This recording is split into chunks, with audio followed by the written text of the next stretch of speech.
मुकेश कुमार चंद्रा जी का channel like करें, share करें और कमेंट में हर हर महादेव जरूर लिखें। बहुत समय पहले राजस्थान की पवित्र और वीर भूमि पर एक विशाल किला खड़ा था, चित्तौड़गढ़ किला। यह केवल पत्थरों और दीवारों से बना दुर्ग नहीं था, बल्कि राजपूती शौर्य, त्याग, सम्मान और बलिदान की अमर गाथा था। दूर दूर तक इसकी ऊंची प्राचीरें सूर्य की किरणों में चमकती थी और हर आने वाला इसकी भव्यता देखकर मंत्रमुग्ध हो जाता था। इसी महान किले पर शासन करते थे वीर और न्यायप्रिय राजा रतन सिंह। राजा रथ था। उसने अनेक राज्यों पर विजय प्राप्त की थी, लेकिन उसकी लालसा कभी समाप्त नहीं होती थी। जब उसने रानी पद्मावती के सौंदर्य और चित्तौड़गढ़ की महिमा के बारे में सुना, तो उसके मन में उस किले को जीतने की तीव्र इच्छा जाग उठी। कुछ ही दिनों में दिल्ली की विशाल सेना चित्तौड़गढ़ की ओर बढ़ चली। हाथियों की चिंगाड़, घोड़ों की टापें और सैनिकों की गर्जना से धरती कांप उठी। जब यह समाचार चित्तौड़गढ़ पहुंचा, तो पूरा राज्य सतर्क हो गया। सैनिक युद्ध की तैयारी में जुट गए। राजा रतन सिंह ने अपने सेनापतियों के साथ सभा की। उन्होंने कहा, राजपूत मृत्यु से नहीं डरते। हम अपनी मातृभूमि और सम्मान की रक्षा के लिए अंतिम सांस तक लड़ेंगे। पूरा दरबार हर हर महादेव और जय मेवाड़ के नारों से गूंज उठा। अलाउद्दीन खिलजी ने पहले युद्ध के बजाय चालाकी का सहारा लिया। उसने संदेश भेजा कि वह केवल रानी पद्मावती का दर्शन करना चाहता है। दरबार में इस विषय पर चर्चा हुई। कुछ लोगों ने इसे छल बताया, लेकिन युद्ध टालने के लिए अंततः यह निर्णय लिया गया कि खिलजी को केवल दर्पण में रानी की परछाई दिखाई जाएगी। निर्धारित दिन अलाउद्दीन खिलजी किले में आया। उसे एक ऐसे कक्ष में ले जाया गया जहां दर्पणों की व्यवस्था की गई थी। वहां उसने केवल दर्पण में रानी पद्मावती की झलक देखी। रानी की सुंदरता देखकर खिलजी मोहित हो गया। अब उसके मन में केवल एक ही विचार था, किसी भी कीमत पर चित्तौड़गढ़ और रानी पद्मावती को प्राप्त करना। जब वह किले से लौट रहा था, तब उसने विश्वासघात किया।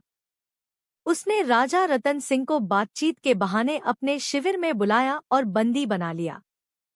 चित्तौड़गढ़ में यह समाचार आग की तरह फैल गया। पूरा राज्य शोक और क्रोध से भर उठा। लेकिन रानी पद्मावती साहसी थी। उन्होंने हार मानने के बजाय योजना बनाई। उन्होंने अपने विश्वस्त योद्धाओं गोरा और बादल को बुलाया। गोरा एक अनुभवी और वीर योद्धा था, जबकि बादल किशोर अवस्था में भी सिंह जैसा साहसी था। रानी ने कहा, हमें अपने महाराज को वापस लाना होगा, चाहे इसके लिए प्राणों की आहुति ही क्यों न देनी पड़े। एक अद्भुत योजना बनाई गई। सैकड़ों पालकियों में सैनिकों को छिपाकर खिलजी के शिविर की ओर भेजा गया। बाहर से ऐसा प्रतीत होता था मानो रानी और उनकी दासियां राजा से मिलने जा रही हों। जब पालकियां शिविर में पहुंची, तो अचानक उनमें से सशस्त्र राजपूत योद्धा निकल पड़े। उन्होंने दुश्मनों पर बिजली की तरह हमला कर दिया। चारों ओर तलवारों की टकराहट गूंज उठी। गोरा और बादल ने अद्भुत वीरता दिखाई। वे दुश्मनों की सेना को चीरते हुए राजा रतन सिंह तक पहुंचे और उन्हें मुक्त करा लिया। लेकिन यह युद्ध आसान नहीं था। गोरा वीरगति को प्राप्त हुए और बादल गंभीर रूप से घायल हो गया।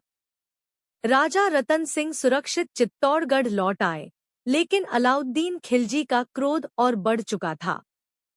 उसने विशाल सेना के साथ चित्तौड़गढ़ को चारों ओर से घेर लिया। महीनों तक घेरा जारी रहा। किले में भोजन और पानी की कमी होने लगी, फिर भी राजपूतों का साहस नहीं टूटा। हर दिन सैनिक किले से निकलकर दुश्मनों पर धावा बोलते।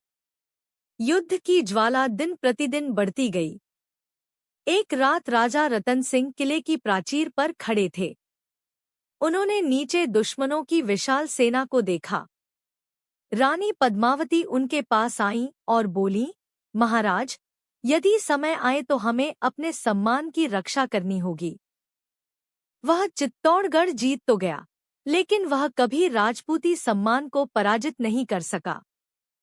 समय बीतता गया, लेकिन चित्तौड़गढ़ की यह गाथा अमर हो गई। आज भी जब लोग उस किले की प्राचीरों को देखते हैं, तो उन्हें राजपूतों का साहस याद आता है। रानी पद्मावती का त्याग और राजा रतन सिंह की वीरता आज भी इतिहास में अमर है।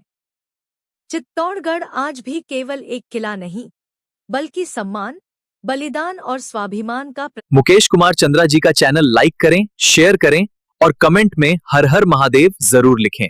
हर हर महादेव।